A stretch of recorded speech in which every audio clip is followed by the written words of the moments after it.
Great. I can see the comments are working. Hello, everyone. Thanks for joining us. Let's make a start then, and hopefully anyone else can join at a later stage. So firstly, welcome to our webinar on ISO 14001 2026. We hope to answer as many of your questions as we can through this presentation. We're going to look at the standard, what's changed, and we're going to look at it from the perspective of a consultancy like ourselves at Assent, and also from the certification body point of view with Natalie here as well. So we'll introduce ourselves shortly. But as I've said a few times, if you have any questions at any point during this webinar, please put them into the comments there. I can see some of you already using that section, so thank you. And at the end, we'll try and answer some of those questions. But let's make a start. So some introductions. So my name's Robert from Assent Risk Management. We are a consultancy firm, so we work a lot with international standards, especially ISO 14001. We've been doing that for many years. And as consultants, we work with clients to prepare them for certification, so to implement an environmental management system. And often we will do the internal audits to check that the system is working. And then, of course, we will bring in certification bodies like ISOQAR, who are UCAS accredited, to provide the certification. So that's myself, Robert, at Assent. And I'm really pleased to be joined by Natalie Walker from ISOQAR. Hello, Natalie. Would you like to give an introduction? Yeah, hi everybody. It's really lovely to see you all here today. So I'm Natalie Walker, Director of Risk and Compliance at ISOQAR. So we are a UCAS accredited certification body, certificating 14001 for quite a few decades now. So yeah, lots of experience and very excited about this transition. Excellent. And of course, we are separate parties and impartial from each other, but there is an interested party relationship, and we work together with the client to support that, which is really good. Okay, great.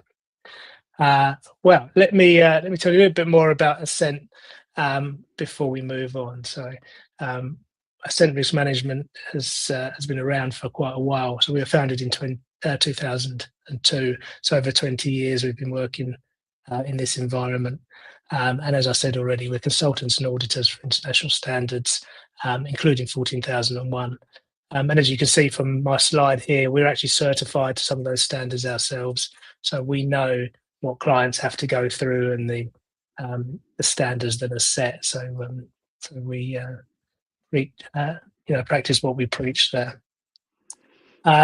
We have a network spanning the UK, so we've got some employed people and consultants, but we also have some specialists in different areas and different industries. So we've got some really good people that are very passionate about compliance and about standards and are available to help. And on top of those things, we also subscribe to some other standards and frameworks like the Living Wage Foundation and Disability Confident marks, and we're Cyber Essentials certified. So as a firm, we're trying to do the right thing as a consultancy. You can obviously find out more about us on our website. That's a brief overview there. So I'll pass to Natalie to give an overview on ISOQAR. Thanks, Rob. So we're ISOQAR, like Rob said, very independent of Assent, obviously, for impartiality reasons. But before we get into the detail of 14001 2026, I think it's important to just briefly introduce ISOQAR in a little bit more detail, and particularly for those joining us for the first time. So ISOQAR, as I've mentioned, is a UCAS accredited certification body and part of the Veriforce group. So our core focus is in management system certification, training, and broader compliance support.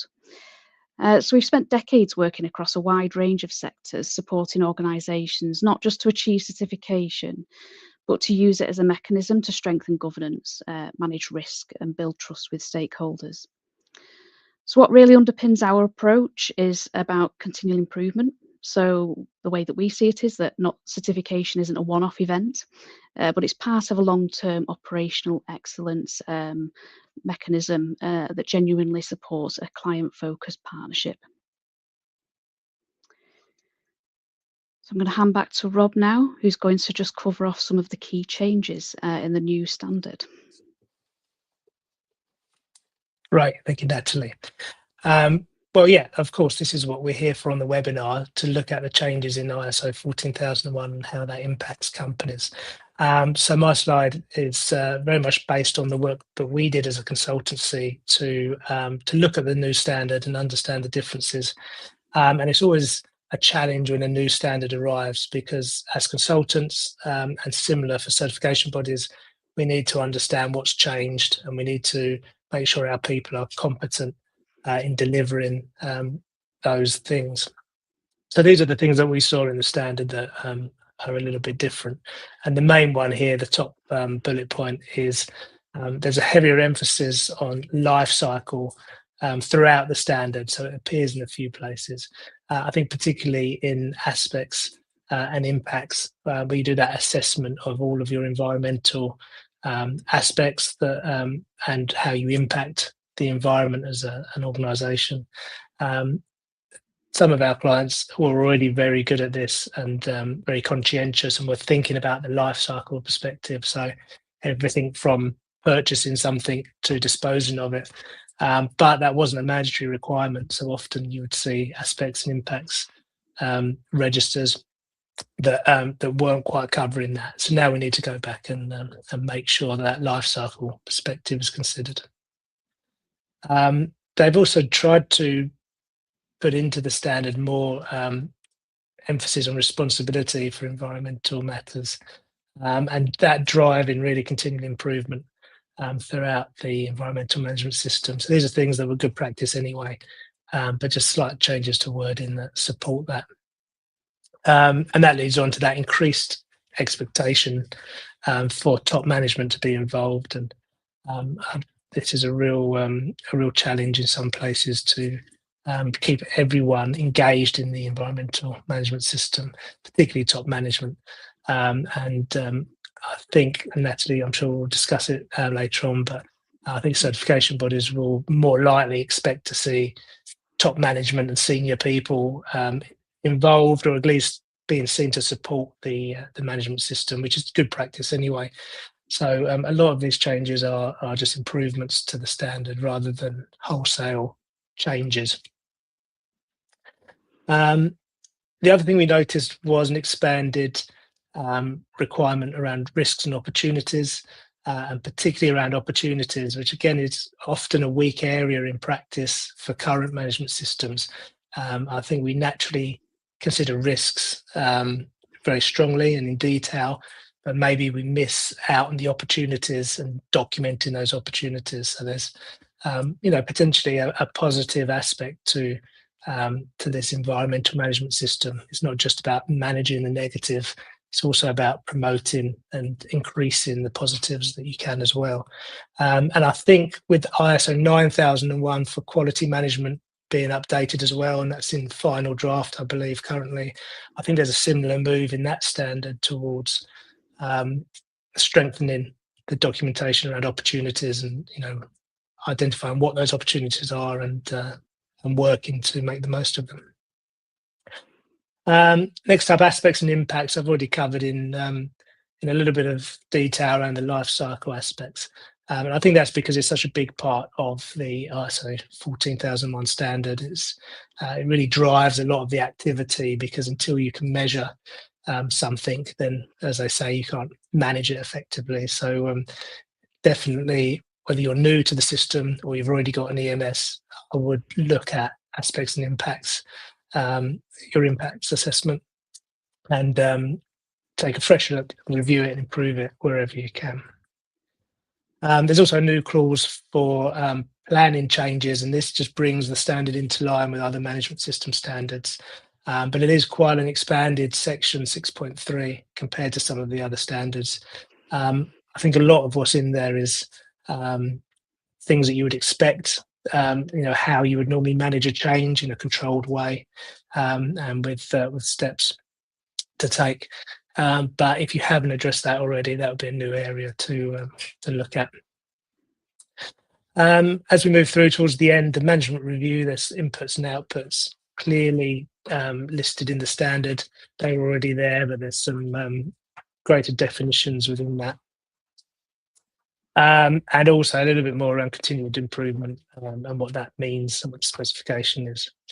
And lastly, just some general wording changes and requirements throughout the standard, but nothing that really impacts it. So I think this is very much seen as a slight evolution of the standard rather than a complete change or rewrite.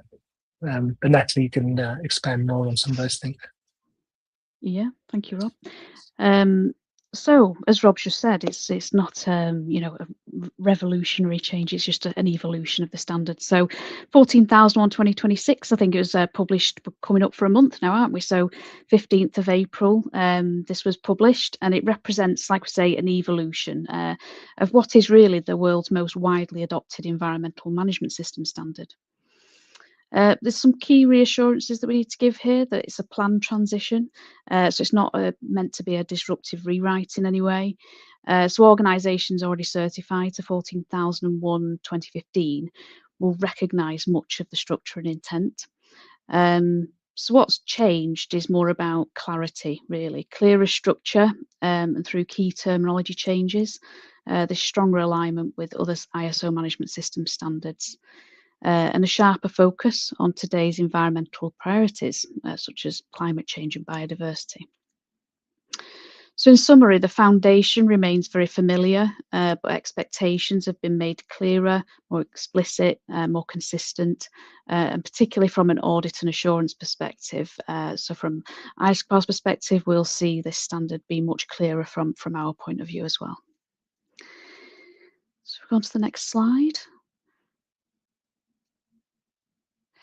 So what I want to do now is just take some time with you to look into this in a little bit more detail. Rob's just gone over there, quite a comprehensive list of key changes. What we'll do now is dig into some of the detail on that and have a closer look at some of those key areas. So this slide's probably worth spending a little bit of time on because it's one of the areas our auditors and you as organisations will probably notice the most in terms of change or refreshing that you need to do with your management systems. So 14,001 2026 now explicitly requires organisations to consider the environmental conditions in which they operate. So it goes beyond examples and guidance. I think you'll all recall, I think it was around April, March 2024, the Annex SL approach to management system standards now introduced this climate change requirement that needed to be picked up in context. And obviously that was done as an amendment to the standard, and it's that kind of disruption that we're trying to avoid with this transition. But it's now in this new standard defined as an expectation more clearly. So why does this matter to you? Well, essentially, it's because it creates greater consistency across audits. So many of you will have other management system standards that you're integrating, and that helps build that consistency as well. So our auditors will have clearer criteria, and organisations will need documented evidence showing how these environmental conditions have informed things like your objectives, risks and controls and so on. So that, some examples might include local pollution levels or access to natural resources like water and energy, impacts on biodiversity and ecosystems. So all of these things do affect everybody in business. So it's both the physical and transitional climate-related risks relevant to your operations. So I think it's a key message to take away from this is it's not about introducing complexity. In fact, it's about trying to remove some of that complexity, but it's about evaluating the relevance to your organisation and ensuring that you've got demonstrable evidence to get you through your certification audits, essentially. Okay, next slide. So there are 4 broad key themes covered off in this new version. So Firstly, improve structure and terminology. So Rob said earlier about some terminology changes. What we see is more consistent use of terms like results, so clear expectations around documented information, for example, and refinements to management review and internal audit requirements. Secondly, and as we've just covered off, the environmental context. So where environmental conditions were previously implied or listed as examples, organisations must now actively and demonstrably consider them. Thirdly, and what we'll do in a minute is go into this in a little bit more detail, but a stronger life cycle and supply chain focus. So life cycle thinking is reinforced much earlier with clearer links to procurement and supplier controls. And finally, as Rob mentioned earlier as well, planning for change. So that clause 6.3 has appeared, creating that opportunity for integration with other standards in a better way. And it's more clearly defined stated requirement to plan and manage change, something that many organisations already do, but it now has more of explicit visibility within this standard. Okay, so as promised, I think what we'll do now is go into a bit more detail on life cycle thinking. So next slide, please. And so life cycle thinking, it's not new to this version of 14,001, but the 2026 version strengthens how and where it appears. So now it's reinforced earlier in the standard and more clearly linked to scope definition and operational planning and procurement decisions, for example. So this means applying a life cycle perspective when defining your EMS boundaries, considering the environmental impacts across the full product or service life cycle, and being much clearer about environmental requirements for suppliers and contractors, for example.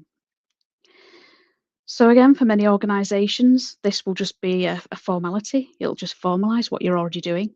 But documentation and communication just become increasingly important. So being very clear with those suppliers and contractors, for example.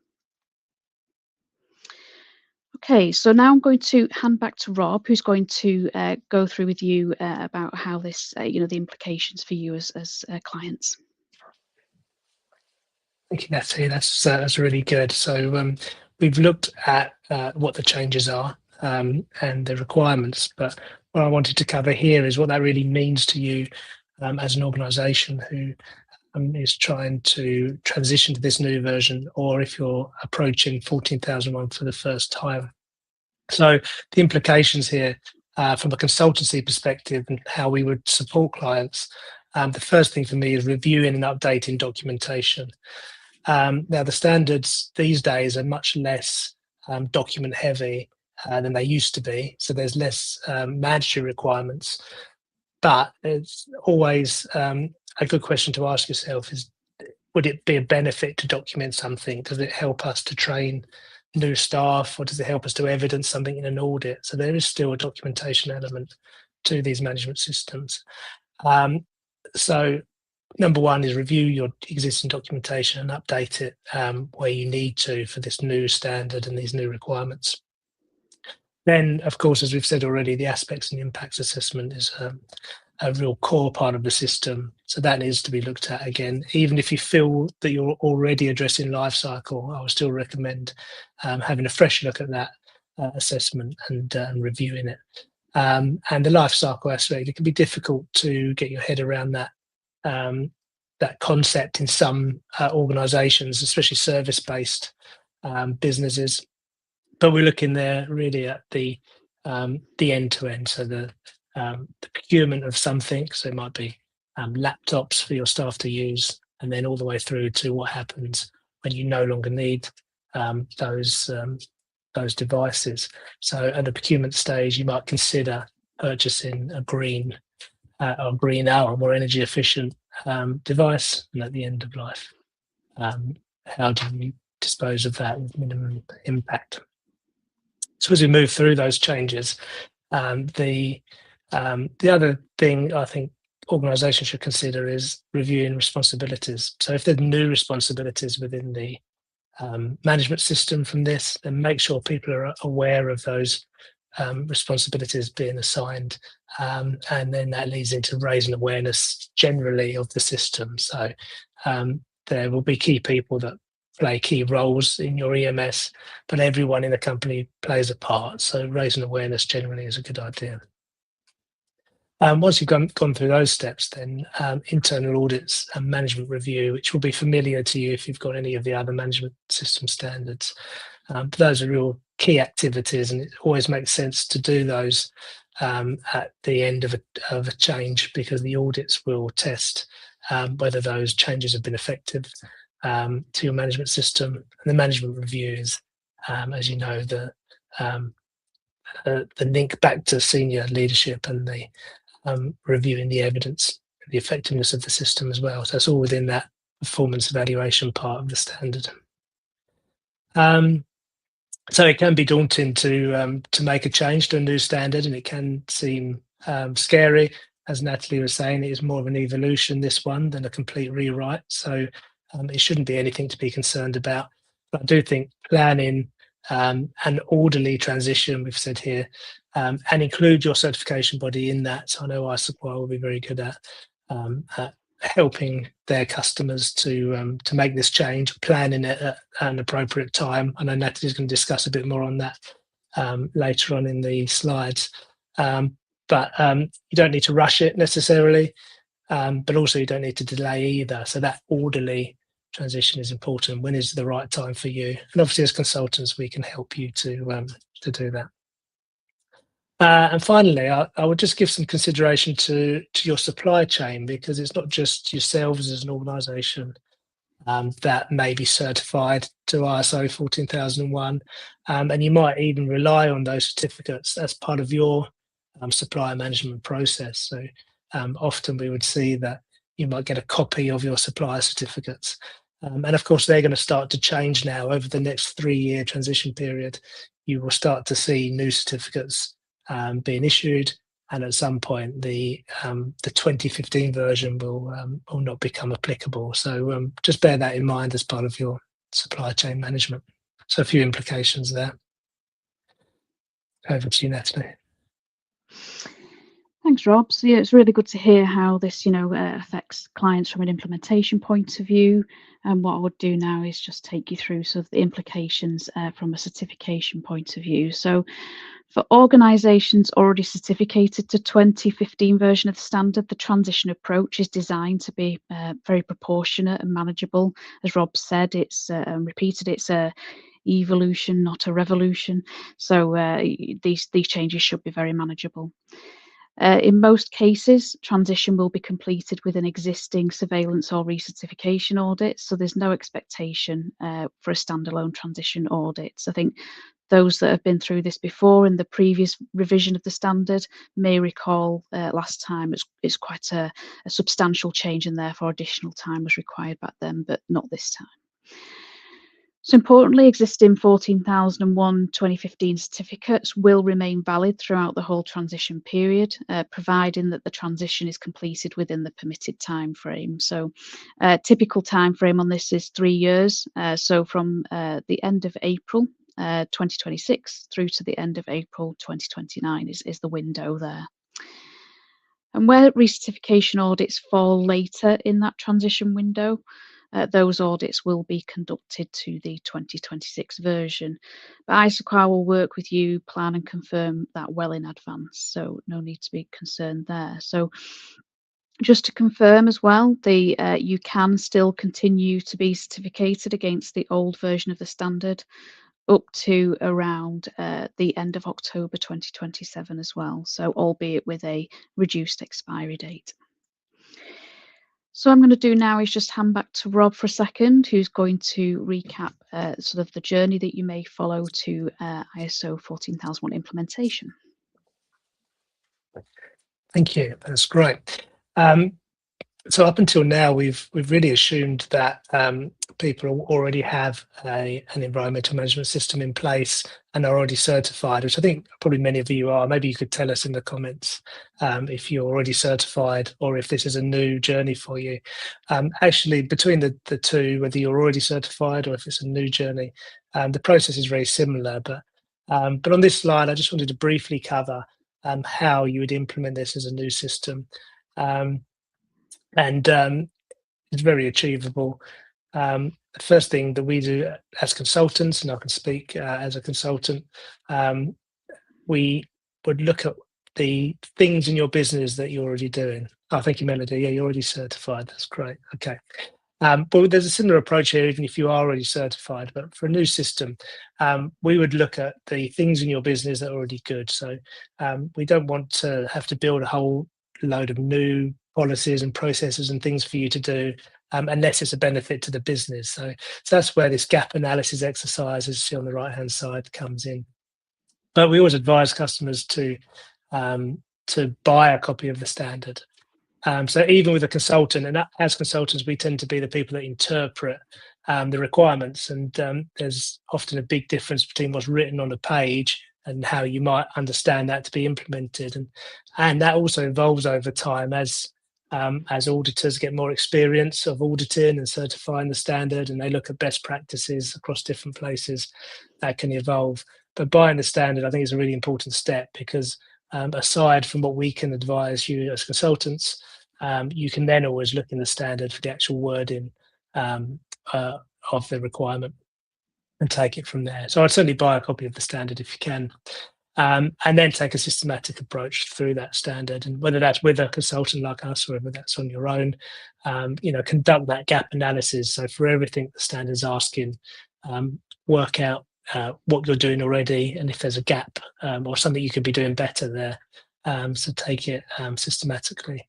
The standards are written in a way that they're structured as a framework from start to finish. So if you work down in order, you will see that improvement cycle. And then, of course, the last clause, clause 10, covers improvement and takes you right back to the start to make sure that you're constantly improving your system. So you can't really go wrong by taking that approach.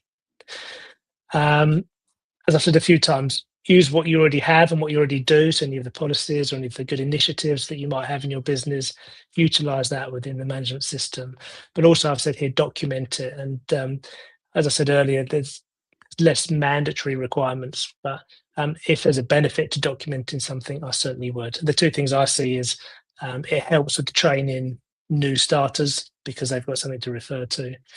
And also when it comes to audit, and not just ISOQAR and the certification bodies, but sometimes customers, your customers might want to come and audit you. So having that evidence available is a really key thing. And then the last two here, driving continued improvement, which is what these standards are all about. And I think there's not necessarily an expectation that you're perfect on day one. We're always looking for how you're improving sort of year on year and making things better. So don't be afraid of that. And most importantly, of course, for me, is engage a consultant like us at Assent, and we can help you and guide you through the process as best we can. And we see lots of other management systems in other places, and we take our experience from that, things that work well and things that maybe don't work so well, and we can certainly help. But having said that, you don't need a consultant necessarily. You're perfectly able to implement this yourself. So on the right-hand side there, I just put a very brief process, which is similar to really all standards and all frameworks. We would tend to do a gap analysis first, find the gaps. We would then do an implementation project where we close those gaps. And then once we've got a system in place to audit, then we would often do some internal audits to check that system is functioning and effective. We'd wrap that up with a management review towards the end of the process. And then we would invite our colleagues at ISOQAR to come in and do that impartial certification, which, as Natalie said before, is completely impartial. So it doesn't matter what we say as consultants, and it's all about evidence-based, objective evidence, and that's what you need to have at the certification stage. So Natalie can talk about how to prepare for that piece. Yeah. So there's some crossover there from what Rob said. So for organisations considering the 14,001 certification for the first time, so our advice is simple, really, that you should really start with the 2026 version now, rather than building your management systems with the 2015 version. So designing an EMS against a withdrawn or superseded standard only creates rework, cost and avoidable complexity later down the road. So practical approach starts with obtaining that revised standard, as Rob said, and completing that gap analysis, very sensible first steps, and building that internal awareness with the people that are responsible for implementing this standard. In the short to mid-term, organisations should design their EMS around the 2026 structure and engage with the certification body early, just to get some alignment around scope and readiness as well. The goal here really, from our perspective at least, is to certify once, cleanly and directly to the 2026 version of the standard without the overhead of any kind of mid-programme transition. So next slide, please.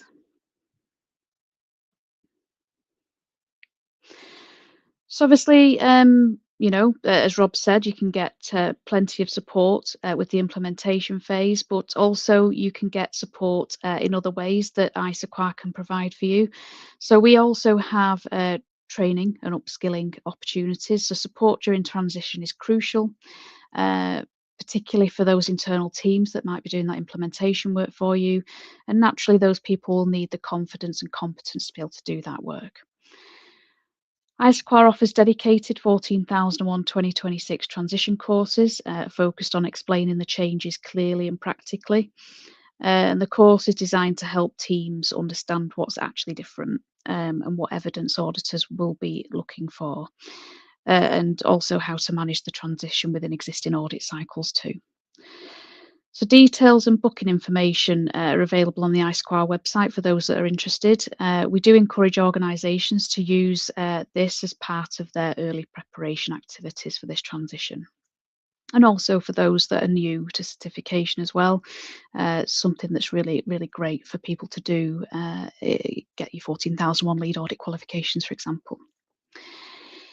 So next slide, I'll take you through how ISOQAR is preparing. So ISOQAR, like I said earlier, is a UCAS accredited certification body.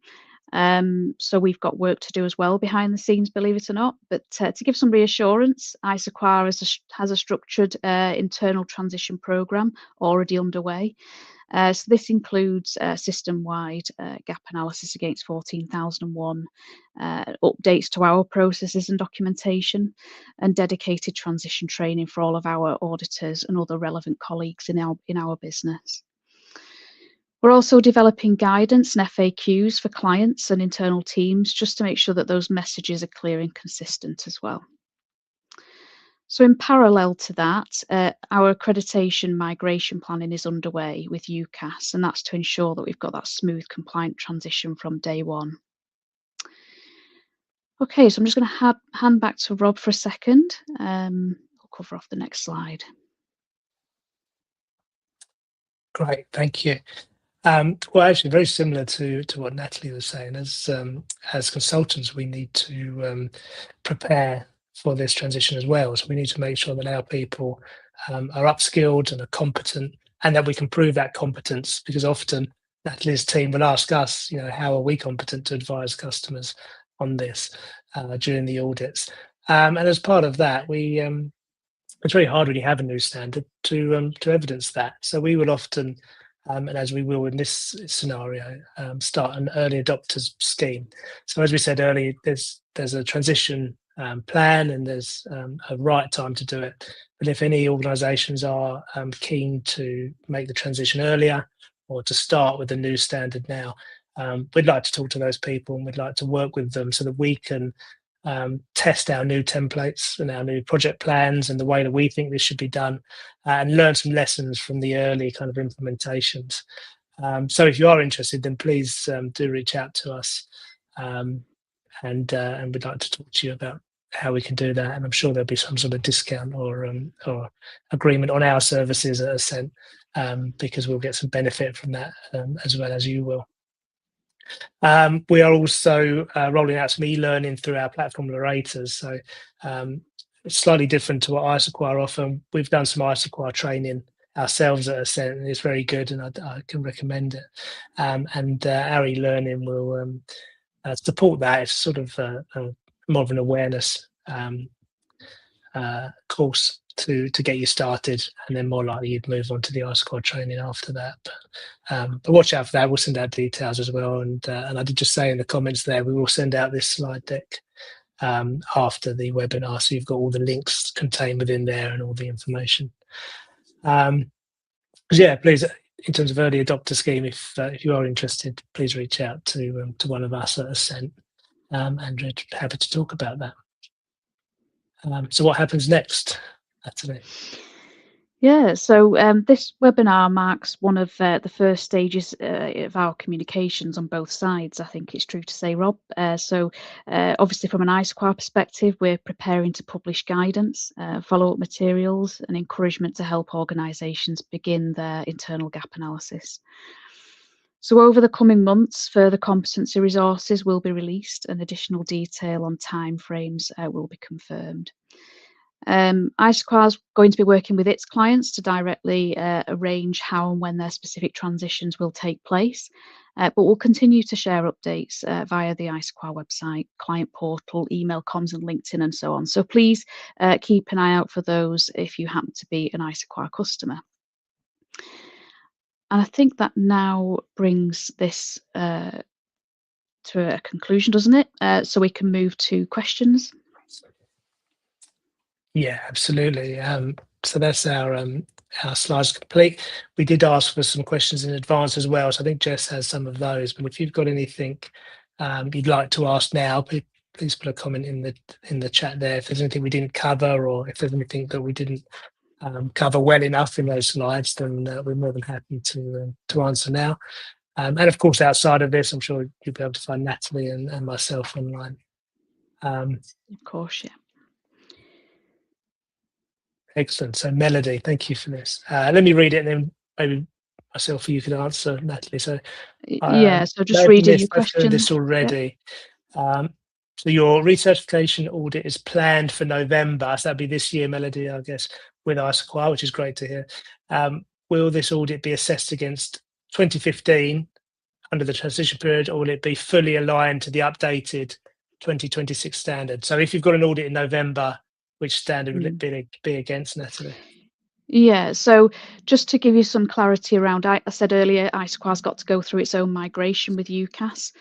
So this migration assessment will take place in November. So ISOQAR won't be in a position to conduct certification audits against the new standard that are UCAS accredited at least. So if your audit's in November this year, your audit will be to the 2015 version of the standard. And that would be the same for all UCAS accredited bodies, wouldn't it, Natalie? So everyone has to go through that accreditation process again. Exactly. So UCAS behind the scenes are planning to do a sort of mass migration of as many CBs as possible in November. So what's true there for ISOQAR will be true for the majority of certification bodies. There may be some that transition or migrate later on, but yeah, in the main, you'll see that certification bodies become ready to start certification against this late December, early January. Right, okay. So in that situation, I think if we had a client that had a November recertification, I think we would probably look to maintain the current system at that point.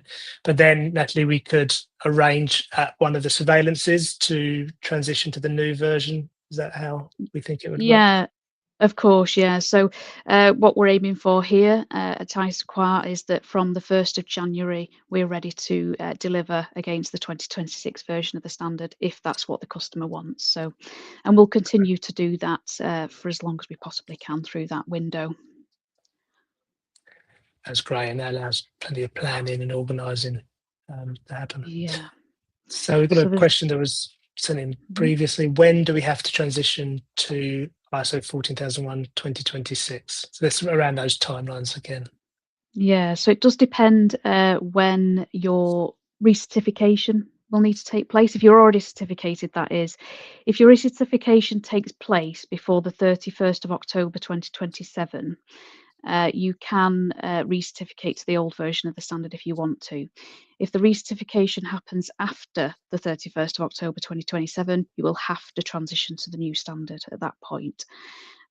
So In theory, if, for example, if you've only just been recertificated now and it happens to coincide with the publication of the standard, theoretically you could be in a situation where you don't need to recertificate for 3 years.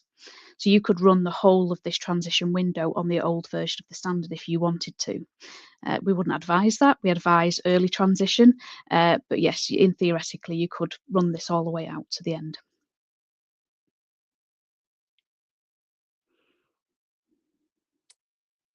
Excellent. Okay. What will auditors focus on most under ISO 14001:2026? That's definitely another one for you, Natalie, in terms of Yeah, sure. auditors. What do you think that will be? Yeah, so the biggest shift auditors will notice is the requirement for explicit evidence. So, in particular, how have you considered environmental conditions like climate risk, pollution, and resource availability? So, you know, how life cycle thinking influences your scope and your controls and procurement decisions, for example, how your change is planned and managed within the EMS. So, for most organisations, as we explained through the webinar, these things will already be happening.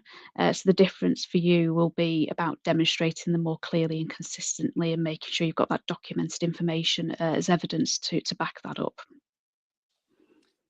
That's a really interesting point there, Natalie, because I mentioned a few times in the webinar on my slides about documentation. I almost feel guilty about promoting documentation because we went through a phase with ISO of trying to wind that back and get rid of unnecessary documentation. But it Yeah, feels like there's still a real need to, in terms of evidencing and that explicit yeah, evidence that you spoke of. There isn't really much better way to do that than document it in some way, whether there's a policy or whether there's some yeah. records that you can look at as an auditor. It does seem like an important part of the system still. I would say so. I mean, yeah, historically, there's been a push there to step away from having to have everything documented. Do you remember the times when the quality manuals were great big folders full of every procedure under the sun? Yes, so Yeah, those things have dropped away, but yeah, clearly where you have standards that are based around legal requirements and so on, and that need to evidence what you're actually doing, particularly to protect the environment in this case, yeah, important that you can demonstrate that evidence during a certification audit. yeah, I'd certainly agree.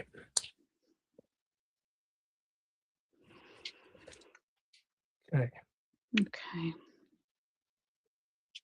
So what if someone is midway through implementing ISO 14001:2015, which is more than likely Mm, the case, because there'll be people that want to progress their EMS, or maybe they need it for a tender and they're under pressure to get certified. So what's our advice on that one? I'll let you go yeah. first, Nat. Yeah, sure. So, I mean, if from a certification point of view, if you're not already certificated, we'd strongly recommend even going to the 2026 version. So covered off in the slides there that doing a mid program transition isn't ideal. Implementing to the new standard, getting certificated to that new standard avoids that rework, avoids transitional disruption. It means you can certify once rather than having to revise your system part way through. So ISOQAR can support that discussion early on so your implementation pathway stays efficient.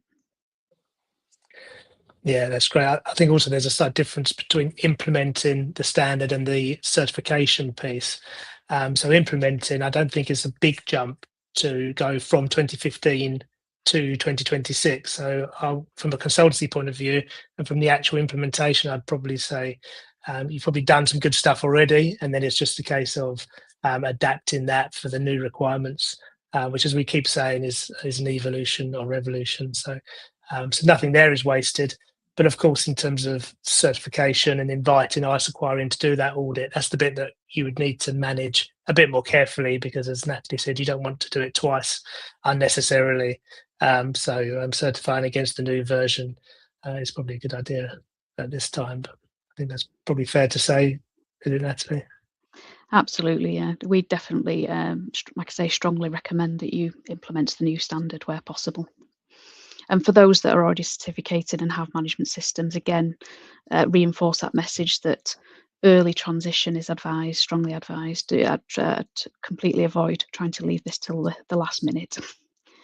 Yeah, absolutely. Which is something that we see with all of these standards that change and get revised. It's I can understand it's tempting to leave it, but it does put extra pressure on. So yeah, an It does, orderly yeah, transition. Yeah. exactly. Right. Well, look, I think that's our last Okay. question for today, and we are just over the 45 minutes, but not by too much. So thank you for that. As we said, we will send out the slides to everyone that attended, and of course, you can find more information on both us at Assent and ISOQAR through our websites, which are fairly easy to find on search engines. And there's some email addresses on here as well if you'd like to reach out to our offices, either of us, for anything we can help with. I would be happy to have a conversation. But I think as we wrap there, Natalie, thank you so much for supporting the webinar today and taking No, thank you. your time out of your day. Thank you very much. Lovely to meet you all today. Thank you.